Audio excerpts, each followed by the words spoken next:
21শে জুলাই সারা বাংলা কেন সারা ভারতবর্ষের মানুষ জানে, তাকিয়ে থাকে আজকের দিনের জন্য।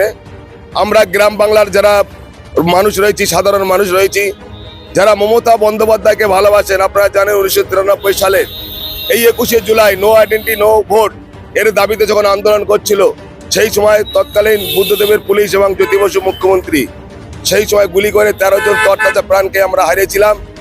শহীদের রক্ত হবে না ব্যর্থ হয়নি।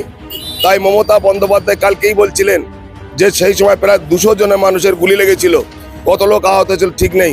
আমরা প্রস্তুতি আছি 2026-এ টিএমসি ও জিতবে এবং বৃহত্তম আসনে জিতবে। আজকে মুখ্যমন্ত্রীর কোন বক্তব্য শুনে আপনারা বাড়ি আসবেন, কি বার্তা দেবে? যে বার্তা দেবে সেই বার্তাই আমরা শুনে বাড়ি আসবো।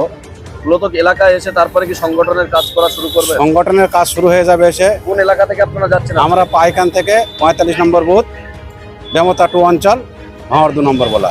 আজকের আমরা শহীদ স্মরণে 21শে জুলাই মমতা ব্যানার্জির যে কর্মসূচি, সেই কর্মসূচি অক্ষরে অক্ষরে আমরা পাইকান বুথ থেকে আমরা রওনা দিচ্ছি। 2026 বিধানসভা নির্বাচনের আগে শেষ 21শে জুলাই কিভাবে প্রস্তুতি নিচ্ছেন?